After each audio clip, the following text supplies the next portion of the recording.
오늘은 신명기 5장 21절일 것 같습니다. 제가 읽도록 할게요. 신명기 5장 21절.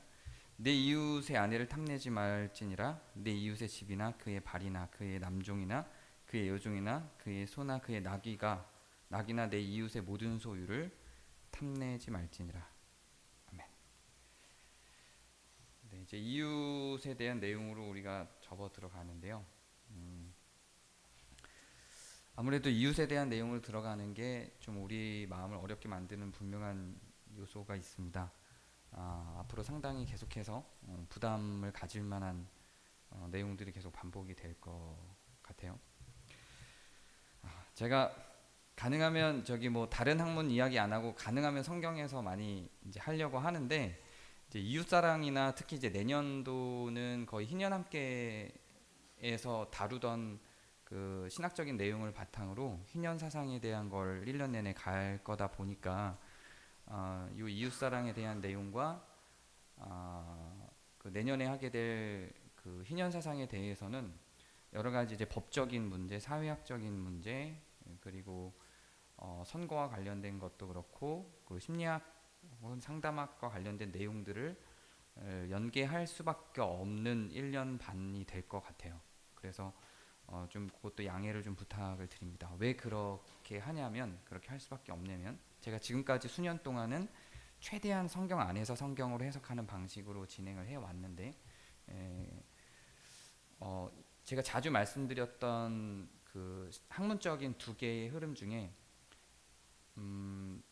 특별은총이라는 게 있고 일반은총이라는 게 있습니다. 그래서 특별은총이라고 하는 거는 하나님을 믿는, 하나님을 사랑하는 사람들에게 내려지는 은혜를 특별은총이라고 하고, 일반은총이라고 하는 건 그것과 상관없이 모든 사람들에게 주어지는, 하나님을 믿든 믿지 않든 악하든 선하든 모든 사람들한테 주어지는 걸 일반은총이라고 하는데요. 예를 들면 특별은총은 구원, 성경에 대한 깨달음, 기도 이런 거라면, 일반은총은 뭐 햇빛, 이거는 이제 기독교인들한테는 이렇게 비추진 않잖아요. 비, 아니면 공부를 열심히 하면 좋은 결과가 나오는 거, 이제 이런 것들이 다 일반은총인데, 근본주의적인 기독교적 개념에서는 일반은총을 무시하고 특별은총에만 몰입하는 경향이 있습니다. 그래서 설교할 때 뭐 일종의 세상 학문들을 끌어들이면 비판을 많이 하죠. 저도 굳이 그렇게 생각하시는 분들과 싸울 필요가 없다고 생각돼서 가능하면 성경 안에서만 이야기를 하려고 하는데, 우리가 현 시대에 당면한 문제를 해결하기 위해서 2000년 혹은 3000년, 4000년 전에 쓰여진 성경을 토대로 이 문제를 뚫고 가는 건 좀 어려움이 있다고 저는 생각이 들어요. 해석은 성경에서 성경으로 가야 하는 게 맞아요. 그런데 지금 이 시대에서 실천하기 위해서는 이 시대에서 더 많이 연구된, 성경 이후에 더 많이 연구된 일반은총적인 측면들을 끌고 와서 적용을 해야 이 시대의 문제들을 성경적인 관점으로 오히려 해결해 나갈 수 있다고 저는 생각을 합니다. 성경을 해석할 때도 마찬가지였죠. 성경을 해석할 때도 우리가 크게 두 개로 나눠서 해석을 해야 된다고 생각을 했는데, 성경 전체를 관통하는 하나님의 시대에 따른 불변한 하나님의 말씀, 하나님의 진리를 뽑아내야 되고요. 그리고 그것과 달리 그 시대의 문화로서만 쓰여졌기 때문에 그 시대의 문화인 걸 이해하고 지금 시대에서는 해석하지 않고 버려야 되는 내용들도 분명히 있다고 했습니다. 예를 들면 여자들은 교회에서 잠잠하라 라든가, 돼지고기는 먹지 말라 라든가, 이런 것들은 지금 우리에게 적용될 수 있는 내용들은 아니죠. 그래서 그런 것들은 과감하게 그 시대적 배경에서 나온 것들이고요. 그래서 뭐 노예에게 어떻게 대하라든지, 혹은 뭐 왕에게 어떻게 대하라든지, 지금 우리가 그걸 적용하려면 어떻게 해야 되죠? 그걸 지금 시대에 적용하려면 적용할 수가 없어요. 왕을 찾아야 돼요. 그러다 보니까 자꾸만 대통령을 왕으로 보는 시각을 가진 사람들이 생겨나는 거고요. 노예에게 어떻게 대하라를 찾으려면 자꾸 노예를 찾아야 돼요. 그리고 자기 부하 직원이 노예라고 생각을 하는 거예요. 그러다 보니 어그러지는 거죠. 이런 건 시대적 상황으로 다 없애야 되는 내용들이고요. 그 시대 성경이라고 하는 게 딱 명제로만 주어지지 않고 서사로 주어지다 보니까 그 시대의 문화가 같이 끼어들었던 것들이지, 그거를 지금 시대에 그대로 반복해서 해석할 필요가 없는 것처럼 그런 것처럼 지금 이 시대에서 우리가 성경을 적용해서 이 시대에 적용하기 위해서도 마찬가지로 이 시대를 해석할 수 있는 정치, 사회, 문화, 심리 이런 것들을 끌고 와서 어떻게 이걸 해결하고 해석하고 어떻게 적용해서 이 문제들을 타개해 나갈 수 있을지를 고민해야 됩니다. 그래서 이웃사랑에 대한 건 이제 실천적인 분명한 영역이고요.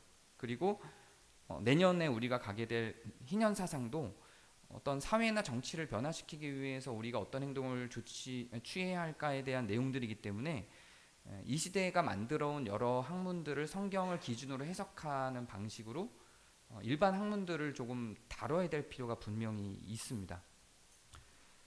성경적으로 봐도 이런 개념들은 여러 드러납니다. 바울도 자기의 시민권을 활용하는 방식이라든가 이런 것들 성경에 나타나지 않는 그 시대에서 바울 스스로 일반 은총의 영역 안에서 자기가 활용할 수 있는 것들을 최대한 활용하면서 성경에 적용을 해나간 것처럼 모세도 마찬가지였죠. 모세도 마찬가지로 출애굽을 하면서 자기 반드시 그 이전에 있었던 아브라함이나 이삭이나 야곱이 썼던 내용들만이 아니라 자기가 하나님과 소통해서 하나님께 직접 계시받은 내용들뿐만 아니라 자기가 왕자로서 사용할 수 있는 여러 왕자로서 배웠던 리더십들을 활용한 것처럼 그래서 장인 이드로로부터 받은 충고들 백부장과 천부장을 만들고 그걸로 조직화해서 활용한 것처럼 그렇게 그 당시에 있었던 그 당시의 사회 문화 정치적인 그런 그 지식들을 활용해서 하나님의 뜻을 전개한 것처럼 우리도 마찬가지로 지금 이 시대에 만들어져 있는 학문들을 이 시대의 문제를 해결하기 위해서 활용해야 된다고 생각을 합니다. 그래서 이제는 조금 그런 일반 학문적인 내용들이 조금씩 등장을 할 거라서 그동안 제가 하던 방식하고 조금 다를 거예요. 그래서 낯설고 좀 불편한 마음도 들 수 있는데 그런 거는 성기미를 통해서든 저에게든 말씀을 해주셔서 수위를 좀 조절했으면 좋을 것 같고요. 저는 제가 해석하는 대로 이걸 어떻게 이 시대에서 해결해야 할지를 고민하면서 지금 일반 은총의 영역 안에서 학문들을 좀 끌어오면서 같이 이야기를 나눠보려고 합니다. 성경은 이웃에 대한 이야기를 굉장히 많이 합니다. 그리고 성경에 변하지 않는 여러 개념 중에 하나이기도 합니다. 성경에서 이웃이라고 하는 개념을 끌고 들어온 건 굉장히 혁신적인 일이었습니다. 성경에서 모세가 율법 안에 이웃을 끌고 들어왔을 그 시대적 배경 속에는 이웃이라는 개념을 만들기가 매우 어려웠습니다. 가족 아니면 적 혹은 그 우리 군집 시족 사회였기 때문에 이웃이라고 하는 개념을 언급하고 적 아니면 아군으로 피아로 식별해야만 하는 문화적 환경 속에서 이웃이라는 개념을 만들어서 나그네를 초대하고 그리고 이웃을 돌보는 구조로 법을 제정해서 만드는 건 굉장히 드문 일이었습니다. 그 시대에 있었던 수메르 법전이나 여러분들이 사회 시간에 배웠던 함무라비 법전이나 그런 내용들에 봐도 내 재산을 어떻게 지킬 것인가에 대한 내용에 집중이 돼 있지 이웃에게 무엇인가를 베풀고 지나가는 나그네까지 돌보도록 만드는 구조의 그런 법들은 찾아보기가 어려웠죠. 성경이 그 시대의 기준으로 보면 매우 혁신적인 법을 제안한 것이었습니다. 신학자는 아니지만 제가 이제 박사 때 전공을 했기 때문에 제가 종종 얘기했던 그 라캉이라고 하는 사람이 특히 이웃에 대한 연구를 굉장히 많이 했습니다. 그 사람은 기독교인이 아님에도 불구하고 예수님의 말씀들을 굉장히 좋아했고 그래서 예수님이 말씀하셨던 이웃에 대한 연구를 해서 그걸 세미나로 그걸 주제로 아예 세미나를 열어서 강의를 하기도 하고 그랬던 내용들이 있습니다. 그 내용들을 보면 이웃에 대한 내용을 정리하면서 사랑의 반대를 혐오가 아니라 비교다 이렇게 이야기를 합니다. 굉장히 의미심장하지 않나요?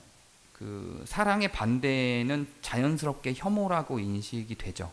그런데 사랑의 반대는 혐오가 아니라 비교다 이렇게 얘기를 해요. 그러면서 두 개의 이웃, 두 개의 비교 대상을 말하는데 그건 첫 번째는 이웃과의 비교이고 두 번째는 죄송해요. 조금 어려운 단어를 사용할 건데 설명드릴 거예요. 대타자와의 비교라고 합니다. 그래서 이웃과의 비교라는 건 조금 이따 더 자세히 설명을 하고, 대타자와의 비교라고 하는 건 이 대타자란 용어 자체는 그냥 평균적인 타자들이라고 생각하면 돼요. 다른 일반적인 타자들, 모든 사람들, 타자들의 연합, 타자들의 어떤 합체본, 타자들의 평균, 이렇게 생각하면 돼요. 대타자를 그냥 사회의 인식, 사회 전체라는 말을 그냥 대타자라는 말로 이렇게 정의했다고 생각하시면 되는데, 그게 무슨 말이냐면 우리가 갖고 있는 사회에서 창피하지 않을 수 있는 어떤 기준점이 있잖아요. 그 기준점이 사람마다 다르겠지만 사람마다 갖고 있는 어떤 그런 기준점들이 있죠. 어디가 그 기준점인가요, 여러분? 각자 자기한테 한번 물어보시면 어느 수준이 그 기준점인가요? 이렇게 제가 기준점이 뭐냐고 얘기했을 때 키를 떠올리신 분이 있나요? 저한테는 키에 대한 기준점이 굉장히 중요한데, 키를 떠올리신 분은 없죠. 보통은 뭘 떠올려요? 재산 정도, 수입 정도를 떠올리죠. 이게 지금이 자본주의 사회임을 증명하는 자료예요.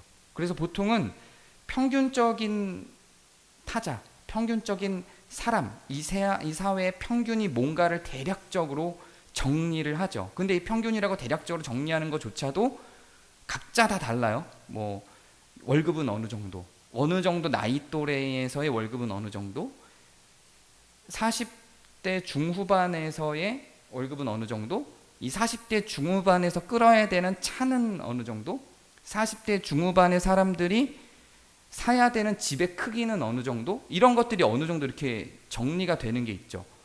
이런 기준들을 대타자라고 보면 되는 거예요. 그리고 대타자와 비교를 한다는 거예요.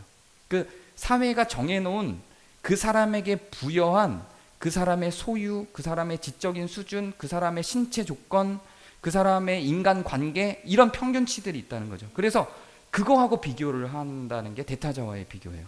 그래서 그런 비교를 통해서 자기의 수준을 파악하는 거죠. 나는 그 평균보다 높다? 혹은 낮다. 그래서 높으면 좀 자부심을 갖고 살아가죠. 그리고 그 평균 수준보다 좀 낮으면 이 평균 수준으로 맞추기 위해서 어떤 노력을 하거나 자괴감에 빠지게 되죠. 이게 이제 비교의 한 측면이 되는 거예요. 이것도 건강하지 않아요. 이것도 정신을 굉장히 많이 메마르게 만들어요. 우리 정신을 쏙 빼갑니다, 이런 비교들도. 근데 이것보다 더 심각하게, 더 우리를 힘들게 만드는 게 뭐냐면 이웃과의 비교예요. 대상이 있어요. 대상이 있어서 어떤 특정 대상을 두고 비교를 해요. 이 대상과의 비교는 굉장히 무궁무진해집니다. 사람에 따라서도 달라요. 다행히 저희 부부는 같은 분야에 있어요. 저도 사역자고 제 아내도 사역자고, 저도 상담을 하고 제 아내도 상담을 해요. 같은 분야에 있는데 서로 경쟁을 하거나 비교하지 않아요. 그게 이제 제가 되게 감사하게 여기는 바이고 아내에게도 감사한 부분이에요. 제가 사역자로서 뭔가를 잘하면 굉장히 격려해주고 칭찬해주고 비교하지 않아요. 자기보다 더 잘한다고 그렇게 비교하고 열등감을 갖지도 않고, 자기보다 못한다고 무시하지도 않아요. 상담도 마찬가지고요. 그 영역에서 서로 잘하는 걸 최대한 격려하고 그 분야에서 최대한 성장하기를 진심으로 바라줍니다. 그런데 부부관계에서조차도 어떤 같은 영역에 있을 때, 같은 직종군에 있을 때 경쟁을 하는 경우가 있어요. 그냥 경쟁은 죄송하지만 경쟁이 지금 이 사회에서는 의로운 어떤 종류의 한 행동 방향으로 많이 이야기를 하죠. 근데 경쟁은 비교를 토대로 하지 않고 나올 수가 없어요. 자연히 비교를 토대로 해서 나오는 활동이 경쟁입니다. 비교하지 않으면서 어떻게 경쟁을 해요? 경쟁과 비교는 연결고리를 가질 수밖에 없어요. 그래서 경쟁심이라는 것 자체를 악하게 보면 안 되고, 뭐 이걸 의롭게 잘 활용하면 마치 돈처럼 좋은 성장을 만들어낼 수 있다라고 하는 평가가 지금 이 시대의 가장 기본적인 평가죠. 그게 없으면 자본주의 자체가 돌아가질 않으니까요. 근데 전 그렇게 생각하지 않아요. 성경을 아무리 읽어도 경쟁을 좋게 얘기한 건 없어요. 거의 다 경쟁은 그냥 나쁜 걸로 얘기하고, 그 경쟁은 비교해서 떨어질 수가 없어요. 반드시 비교가 들어가야 경쟁 구도가 들어갈 수밖에 없어요. 부부인데도 불구하고 같은 직종에 있으면 경쟁을 하고, 나보다 더 잘하면 시기를 하고 비교를 하고, 이렇게 되죠. 친구들 사이에도 마찬가지예요. 이런 비교가 만연해요. 그리고 그게 자연스럽고, 그 비교하는 걸 서로 인정해요. 대화 속에서 비교가 나오는 걸 이상하게 여기지 않아요. 그 비교를 통해서 그 사람이 얼마나 기분 나빠할지도 생각하지도 않아요. 우리 사회에 그냥 만연한 주제예요, 비교는. 이게 교회에도 있어요. 교회에서도 계속 비교를 합니다. 교회에 오기 힘들어하는 사람 중에 한 심리, 가장 핵심적인 심리 중에 하나가 비교예요. 저는 너무 많이 들었어요. 저한테 그런 비교의식을 가지고 말씀하셨던 분들이 있죠. 우리 교회에도 있어요. 그분들한테는 그때는 제가 위로와 공감으로 목회적 측면에서 이야기를 했고, 이렇게 이야기를 안 했기 때문에 지금 제가 이렇게 이야기를 하면 저 사람 그때 나한테는 공감해주고 위로해주더니 속으로는 딴 마음이었던 거야, 이렇게 생각하실 수 있어요. 근데 실제로 그런 부분이 있어요. 거기서 어떻게 그 비교해서 힘들어하는 분한테 당신 지금 비교하고 있습니다 이렇게 정지할 수 없잖아요. 당연히 위로해주고 공감해주는 거예요, 그 개인적인 만남에서. 근데 이건 지금 설교 강단이니까 성경 안에서 성경의 가치 토대로 이야기할 수밖에 없는 거예요. 그게 우리를 병들게 해요. 교회 안에서도 누구는 무슨 차를 타고 누구는 몇 평인데 나는 교회 다니기가 힘들어. 이 교회는 평균 수준이 있는데 나는 그 평균 수준의 위로 못 가기 때문에 이 교회 다니기 힘들어. 이게 너무 많아요. 이런 얘기를 들을 때마다 저는 너무 가슴이 아파요. 왜 가슴이 아프냐면 우리 교회가 평균 수준이 높거나 있어서 가슴 아픈 게 아니에요. 그분의 심령이 가슴이 아파요. 뭐라고 해줘야 될지 모르겠어요. 그거는 우리 안에 수많은 악한 것들을 만들어내는 구조예요. 이 비교는 명백하게 죄에서 나오는 심리예요. 그냥 일반적인 심리가 아니에요. 죄성이에요. 모든 사람들이 다 비교는 하는데요. 네, 맞아요. 모든 사람들이 죄인이거든요. 죄가 없는 사람이 없어요. 다 죄가 있기 때문에 다 비교해요. 맞아요. 그게 잘못됐다거나 틀렸다는 게 아니에요. 그 비교하는 것 자체가 다른 사람들은 안 하는데 너는 왜 비교해라고 하는 게 아니에요. 모두 다 비교해요. 그 비교할 수밖에 없는 심리 자체는 어쩔 수 없어요. 그거는 잘못되지 않았어요. 다 해요. 전부 해요. 근데 분명하게 짚고 넘어가야 될 건 그건 우리가 죄인이고 타락한 존재들이기 때문에 하는 방향성이에요. 이런 논리는 바르지 않아요. 모두가 다 하기 때문에 이건 해도 되는 겁니다 라는 논리는 바르지 않아요. 그게 나나 다른 사람들을 얼마나 고통스럽게 하느냐, 그게 의냐 악이냐를 가지고 이야기를 해야지 다 하니까요. 그러니까 괜찮은 거예요 라고 하는 기준을 세우는 건 최소한 성경적이지는 않습니다. 모두가 하니까요. 다른 사람 다 죽이면 다 죽일 건가요?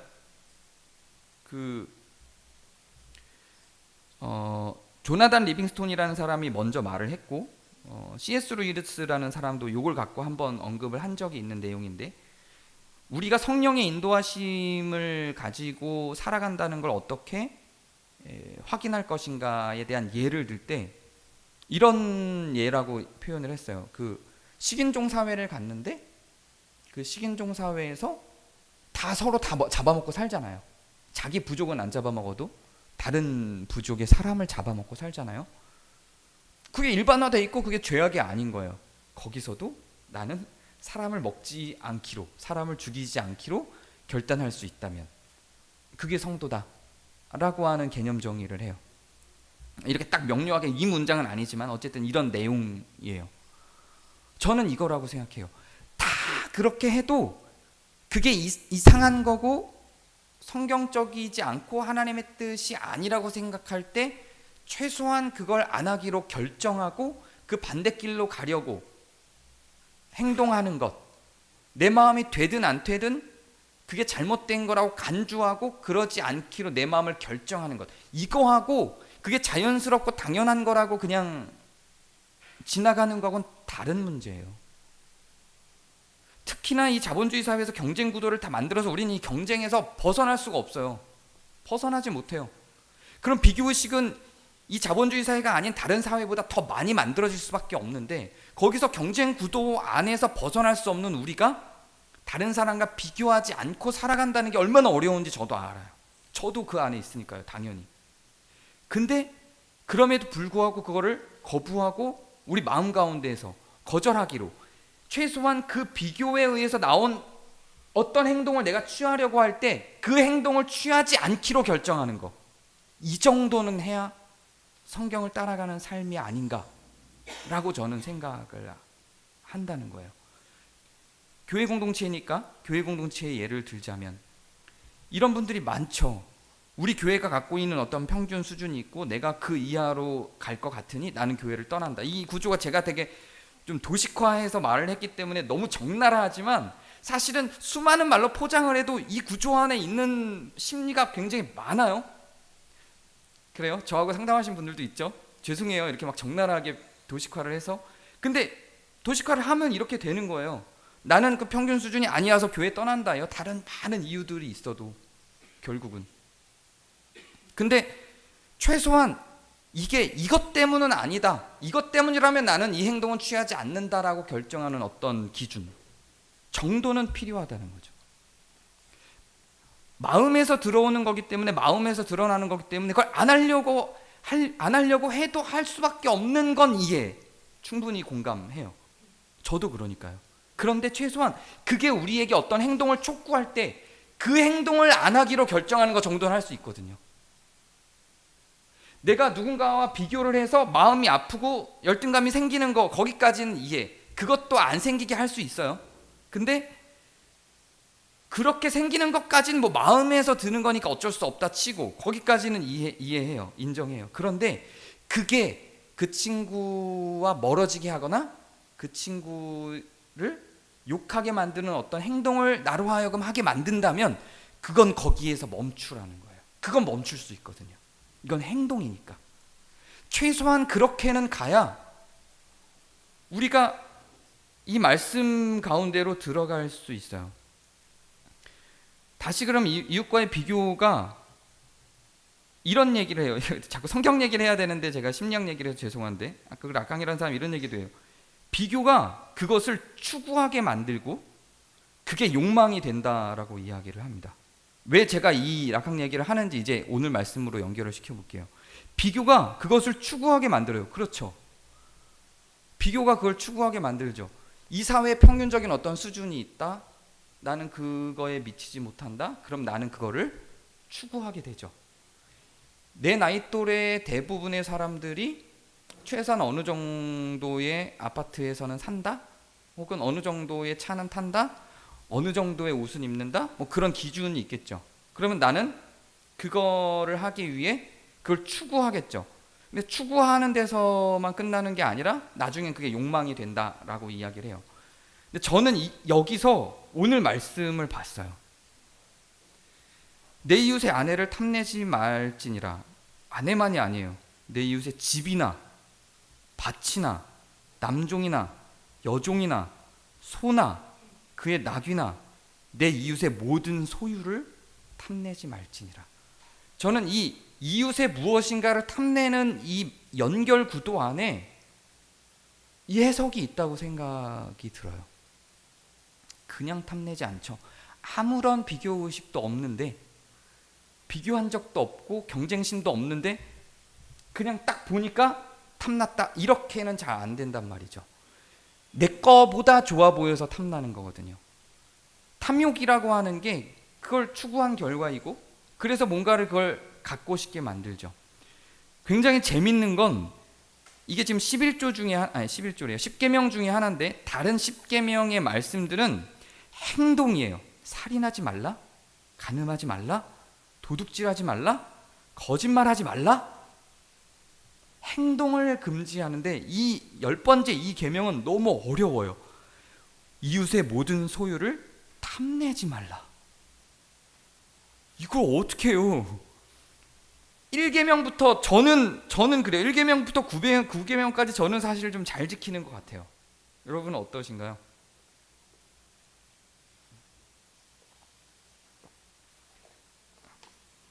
제가 여기서 좀 걸리는 건 5계명 부모를 공경하라 좀 걸려요. 아버지하고 사이가 제가 안 좋은 거 몇 번 말씀드렸죠. 너무 안 좋아서 이게 좀 걸리고, 나머지는 내가 제법 그래도 10계명에 8계명 8개 계명은 되게 잘한다 이런 생각이 저는 들어요. 근데 8계명은 저의 약함이고, 아마 5계명은 제 약함이고, 아마 그 5계명도 잘하시는 분들도 있을 거예요. 근데 이거 잘하는 사람 찾기 정말 힘들 거예요. 탐내지 말라. 이걸 어떻게 해요? 마음에 그냥 들어왔는데. 특히나 우리가 살아가는 이 자본주의 사회에서 이 탐내지 말라를 안 한다는 게 10계명 중 10번째 이 계명으로 우리는 그냥 다 끝나는 거예요. 바울의 가르침 중에 10개의 계명 중에 하나의 계명만 어겨도 그것이 죄를 짓는 것 아니냐 가르친 내용이 이 10번째 계명에서 다 나가 떨어지는 거예요. 이게 어려워요. 너무 쉽지 않죠. 이 과정인 거예요. 그래서 사랑의 반대는 비교라는 게 저는 굉장히 맞는 통찰이라고 생각해요. 이게 결국은 탐욕으로 우리를 끌고 가거든요. 그래서 결국 그게 뭘 하게 만들어요? 미워하게 만들고 혐오하게 만들어요. 이런 말이 있어요. 전도서 4장 4절인데요. 이웃에게 시기를 받으니 헛되어 바람을 잡는 것이로다. 이렇게 솔로몬이 기록하고 있어요. 솔로몬은 왕이죠. 왕이에요. 아내가 성경의 기록에 의하면 60명, 첩까지 하면 1000명 이렇게도 얘기를 하죠. 그리고 온갖 금은보화를, 그 당시 당대 최고의 금은보화를 갖고 있고, 성전보다도 더 아름다운 자기의 궁을 갖고 있는 사람이었어요. 그러니까 시기를 받을 만하죠, 당연히. 근데 그 이웃에게 시기를 받으니 모든 수고, 모든 재주가 다 헛되다, 이렇게 이야기를 합니다. 여기서 저는 굉장히 많은 생각을 했어요. 어쨌든 이웃이 시기하는 건 너무 당연하죠. 근데 여기서 곰곰이 여러 가지를 생각해 봤는데, 왕이잖아요. 왕인데 이웃이 있다고요. 왕인데 이웃이 있어요. 옆나라 왕을 이웃이라고 했을까요? 저는 옆나라 왕을 이웃이라고 하진 않았을 것 같아요. 형제나 아니면 같이 친구로 여기는 다른 신하들이나 이렇게 있었겠죠. 옆나라 왕일 수도 있고요. 어쨌든 왕이 이웃이라고 표현한 누군가가 있다는 거예요. 근데 그 사람들에게 시기를 받으니까 자기의 수고와 재주가, 능력이 헛되대요. 최소한 솔로몬의 비판은, 여러 개의 비판은 있지만, 최소한 이 전도서에 나타나 있는, 전도서에 기술하고 있는 솔로몬의 심정들은 하나하나가 저는 성경에 굉장히 부합한다고 생각을 해요. 솔로몬을 아주 병적으로 싫어하는 사람들은 솔로몬이 저술한 것 자체를 막 부정하기도 해요. 근데 저는 그건 솔로몬의 그 어떤 잘못된 길을 갔던 왕도는 그거대로 이해를 해야 되는 거고, 그의 저술은, 성경에 나타난 그의 저술은 그거대로 또 받아야 된다고 생각을 하는데, 저는 굉장히 양심적이고 신앙 양심에 있어서 바른 통찰을 여기서 하고 있다고 생각을 합니다. 아무리 수고를 많이 해도, 어떤 재주를 갖고 있어도 이웃에게 시기를 받으니까 그 모든 수고와 재주가 다 헛되돼요.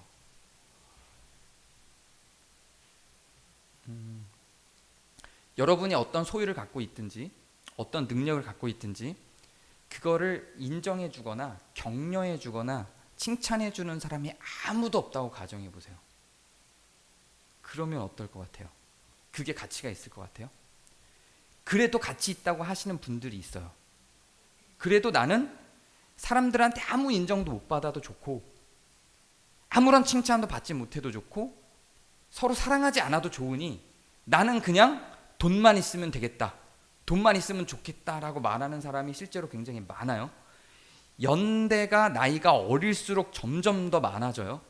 근데 헛되다고요. 나한테 어떤 능력이 있어도 이웃에게 시기를 받고 인정받지 못하는, 이웃과 좋은 관계를 맺지 못하고 시기를 받는 관계로 가니까 그게 다 헛되다고 얘기를 해요. 저는 굉장히 솔직한 고백이라고 생각합니다. 결국 우리가 갖고 있는 재능이든 소유든 재산이든 뭐든 간에 사람들과의 교류가 제로인 상태에서 그걸 바라보게 되면 의미가 없어요. 중요한 건 그 이웃과 내가 어떤 관계냐인 것이지, 얼마나 서로를 아낄 수 있는 사이인가에 내 행복이 있지, 결코 시기를 받을 만한 어떤 이 자산이나 외적 요소들에 있지 않다는 걸 솔로몬은 알고 고백을 하는 거예요. 그리고 전도서 전체가 다 이거를 밝히고 있는 내용들이에요. 결국 그런 이웃들은 어떤 행동을 하게 되냐면, 시편 101편 5절을 보면 이웃을 은근히 헐뜯는 자를 내가 멸할 것이다, 이렇게 성경에 기록하고 있고, 이 외에도 이웃을 비방하는 방향에 대해서 성경이 부정적으로 다루고 있는 내용들이 굉장히 많아요. 대표적으로 제가 이거 한 절만 가져온 거고요. 이웃을 비방하고 이웃을 시기하고 이웃을 헐뜯고 이런 내용들이 굉장히 많이 나와요. 지난주에 우리가 레위기에서 읽은 거에도 나오죠. 이웃 비방하지 말라고 나오죠.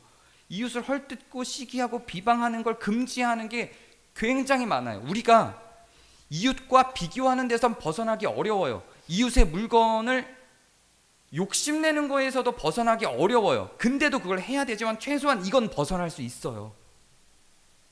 이웃을 시기하고 이웃과 비교해서 내 마음이 아프고 힘든 거에서는 벗어나는 게 쉽지 않은데, 이것도 가능은 해요. 근데 쉽지 않은데 최소한 여기서는 벗어날 수 있어요. 그렇게 해서 나타나는 내가 이웃을 비방하거나 이웃을 헐뜯는 행동들은 벗어날 수 있어요. 이건 우리의 결정으로 가능한 거예요. 최소한 이 정도는 가야 이웃사랑으로 갈 수 있는 첫 발을 딛는 거라고 생각을 합니다.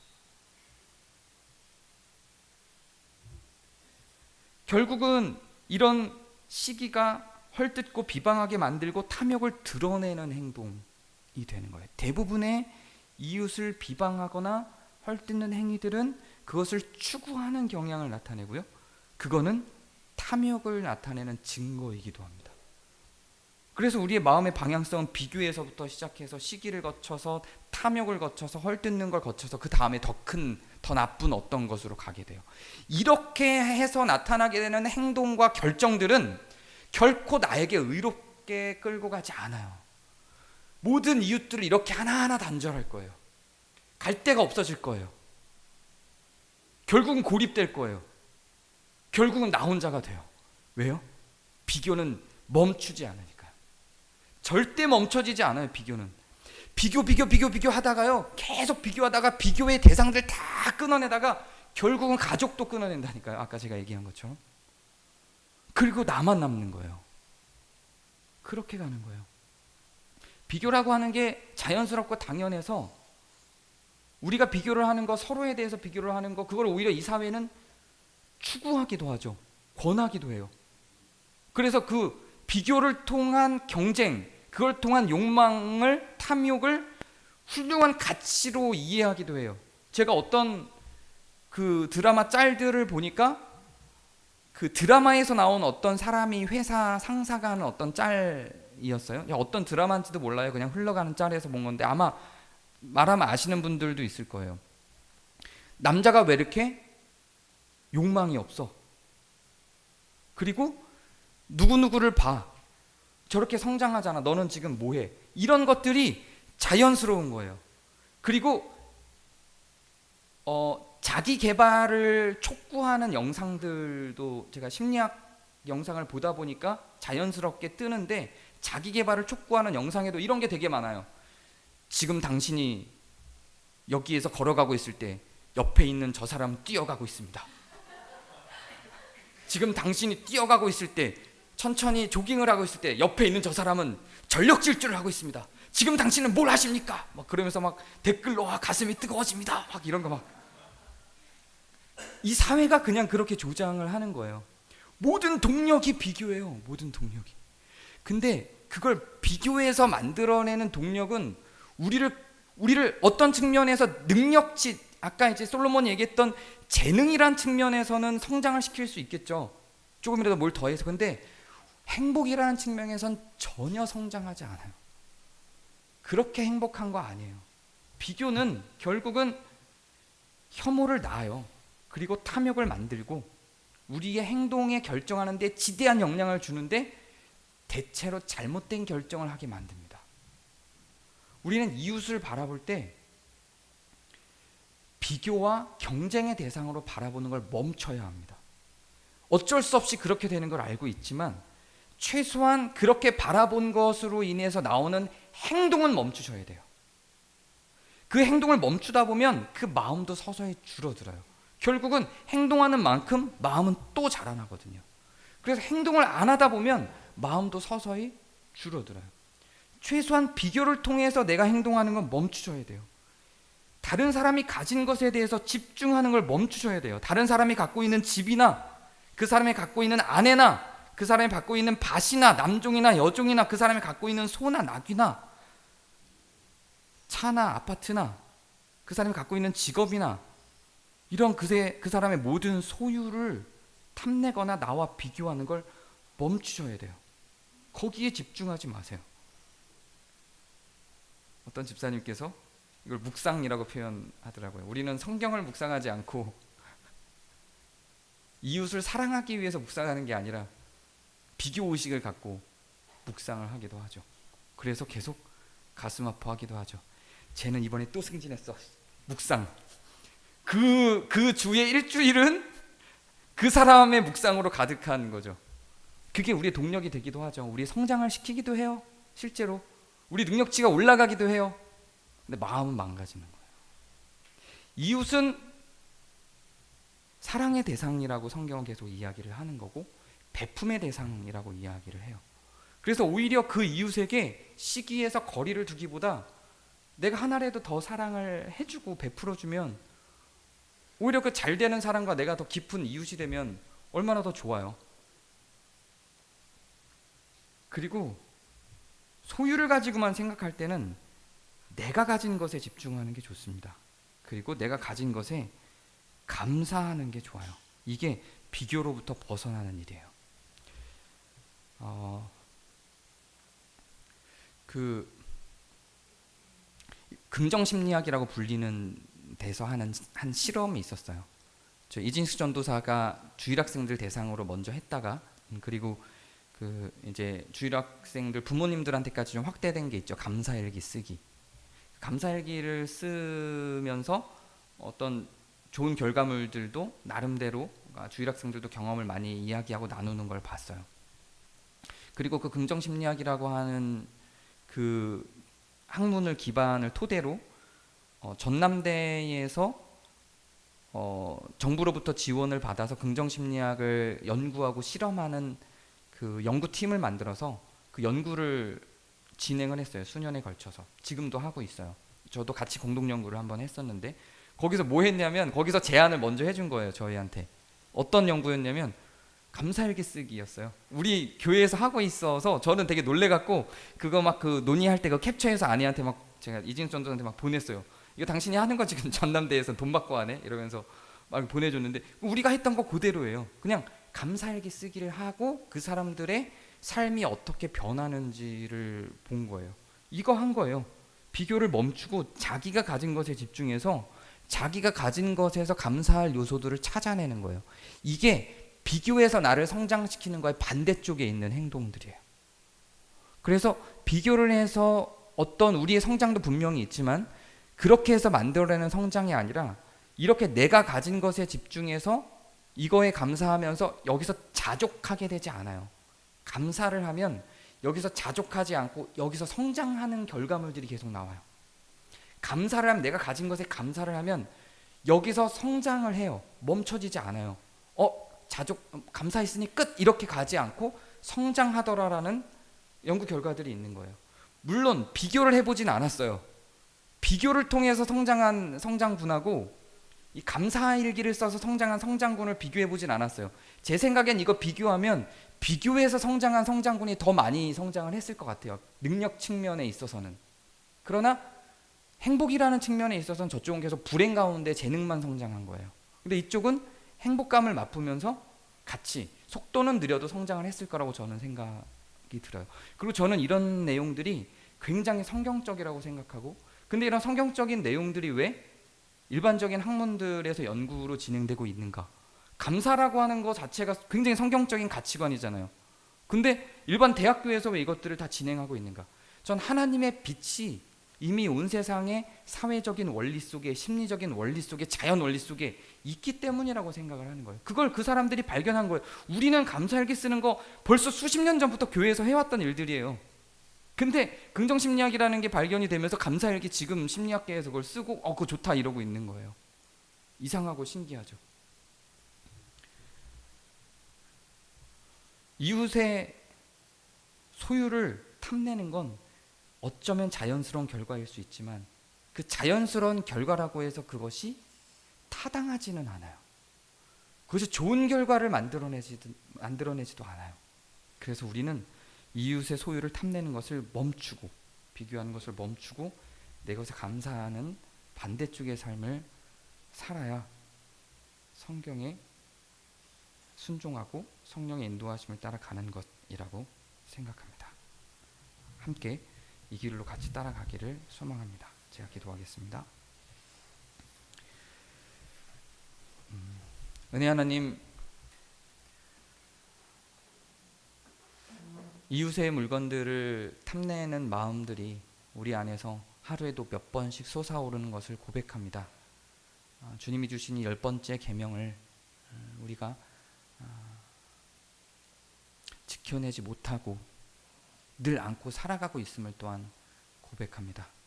하나님, 그럼에도 불구하고 이것이 행동으로 드러나지 않도록, 그래서 우리 마음에서도 서서히 사라져서 이웃은 비교나 욕망의 대상, 탐욕의 대상이 아니라 사랑의 대상, 베품의 대상이, 배려의 대상이 될 수 있도록 우리 마음을 은혜롭게 하여 주시옵소서. 성령의 열매들이 가득 맺혀지게 하여 주옵소서. 예수님 이름으로 기도합니다.